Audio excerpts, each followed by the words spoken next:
So, lately a lot of people came to me with the question, hey, Black Friday is coming up and I have this amount of money. Which DLCs are the best to buy? Well, if you watch this on the release day, today is Black Friday, so you're lucky, everything is in a massive discount. And that's why I will give you my opinion, which are basically facts, on which DLCs you should buy. And I will do this with a tier list because I know you guys love that. Let's start with the very important one, and that is the Wrath of Sparta DLC for $17. This is a 100% scam, and my duty is to warn you guys for this, because a lot of people confuse this DLC with the Greek States DLC. So what do you actually get? Well, you unlock a zoomed in map of Greece with 4 playable factions, including Sparta, which everyone wants to play obviously. But this DLC doesn't allow you to play Sparta in the multiplayer, which is a very important note, because that's very often a reason for people to buy a DLC. And you won't be able to play Sparta in the normal Grand Campaign map. It's just for that separate campaign map. 3 out of 4 factions have basically exact the same units, which is unbelievable. And the combat scenes with hoplites versus hoplites are really not that great. It's just a slow grind fest. So do me a favor, don't buy this DLC. It's the worst DLC in Rome 2. And make sure to like and spread the video so more people know about this. If you want to unlock Sparta, Athens, etc. in multiplayer and in Grand Campaign, you got to buy the Greek City-States DLC for €9 instead of 17. The other great thing about this DLC, which is especially nice for people that play multiplayer, is the fact that you now can bring tortoises on multiplayer siege battles. These tortoises will allow you to mow down the walls as an attacker in a siege, and that makes sieges way more fun and tactical to play. So that's a big bonus point for this DLC. The 3 factions that you get with this DLC are decent. They're not crazy strong, but definitely stable. Sparta is Sparta, they have the best hoplites in the game, but remember, they don't have sword units. Athens is an all-around decent faction, and Epirus is definitely the worst of them, but they have some fun and interesting units, and a challenging starting position. This is definitely a must-have DLC, so I'll put it at the top in the tier list. Next up we got the Caesar and Gold DLC for $17. This is up there with the Greek City-States DLC.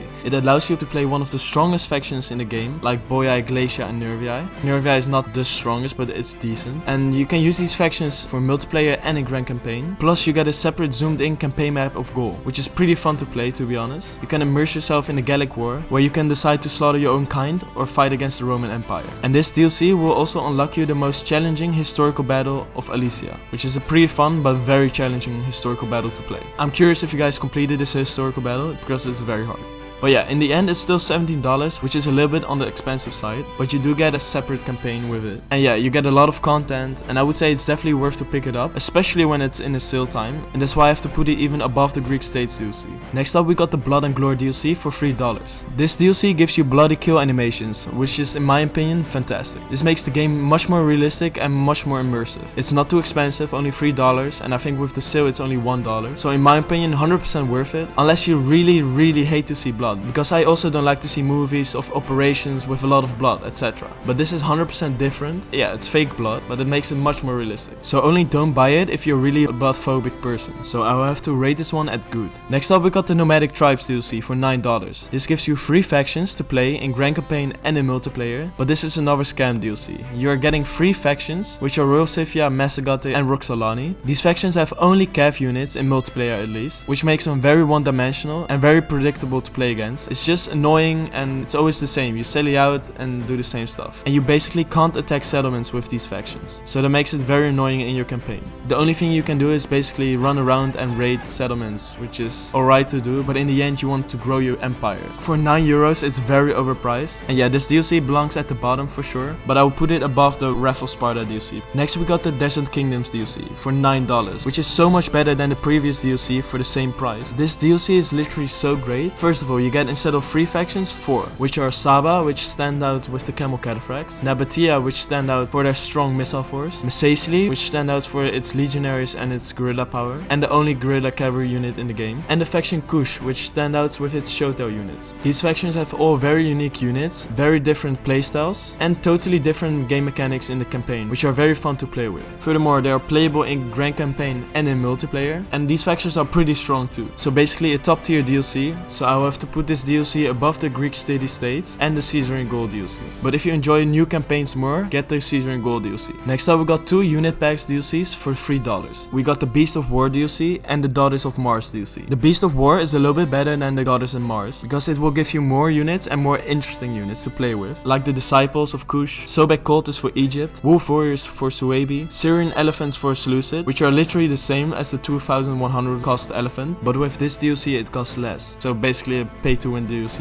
You get Camel Cataphracts for Parthia, Leopard Warriors for Kush, and some dog units. But it also gives you the worst units in the game, like the free artillery pieces, which are absolutely useless, and overall they don't have must-have units. So I will put this one at maybe if you want to, but if you really don't have money enough, pick something else up. The Daughters of Mars DLC is basically only good for the Cimbri Bowwomen for Suebi and the Gorgo Skirmishers for Sparta, which are both very nice missile units, but this DLC has furthermore nothing really special to offer, which are really worth picking up. And it kind of feels like they had to make this DLC because otherwise they would be cancelled like Andrew Tate. So yeah, I'll have to put this one behind the Beast of War DLC, but it doesn't belong at the bottom. So only buy this if you really want some women in your game, you simp. Next up we got the Black Sea Colonies DLC for $9. This unlocks you the free factions, Pergamon, which is my favorite faction because it has so many Pila units, like the Agima Spears with 5 volleys and the Pig Peltas, which is the best Peltas in the game. And yeah, I love Pila. Furthermore, it allows you to play as Samaria, which is a very challenging faction because it's one of the worst in the game, but they do have the best archers. And the third faction is Kolkis, which is an all-around decent faction with the best looking hoplite in the game, which is the Kolkian Nobles. But furthermore, this faction looks a lot like Parthia and it's just stable, it's not that bad and it's not exceptional good or something. You can play these factions in the Grand Campaign and in the multiplayer. They have decent mechanics in the campaign and they have pretty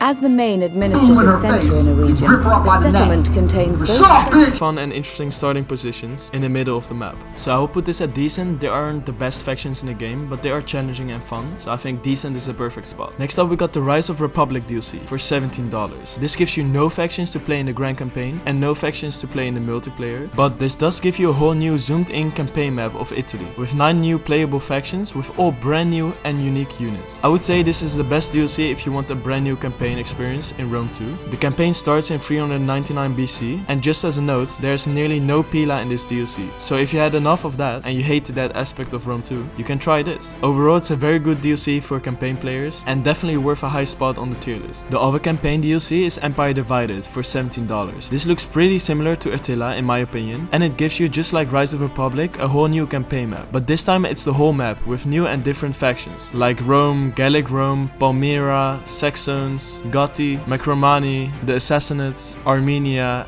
Alani, and Caledones. You won't be able to play these factions in Grand Campaign or multiplayer, but these factions have some new and badass looking units, which are extremely strong and fun. The bad part about this campaign is that all the factions start with a big empire, which is a little upsetting for me, because the beginning of a campaign is most of the times the most fun. But furthermore, nothing bad to say, and it deserves a place at good, behind Rise of Republic. And at last we got the Hannibal at the Gates DLC for $17, which is definitely high on the tier list, because first of all, it unlocks you the factions Lusitani, Aravaci, and Syracuse, which are all pretty strong factions and pretty fun, but with all their own weakness, so it makes them interesting. You can play these factions in multiplayer and in Grand Campaign, but you can also play them on a separate campaign map, which is focused on the war between Carthage and Rome, the Punic Wars. Rome commanded by Scipio and Hannibal commanded by Carthage. Will you change history or will you repeat it? That's the big question. The DLC unlocks you also the historical battle, the Battle of Cannae, and the Battle of Zama, which both happened in the Punic Wars. Plus it gives some other factions some important units like Samnites and Iberian Swords. But overall it's a lot of content, so I have to put it at must-have behind Caesar and Gaul. I'm curious if you guys agree with this tier list, but like the video if it helped you or if you learned something new, so other people can too. And if you want to watch another tier list video, make sure to watch this one, and I will see you guys over there. Bye bye.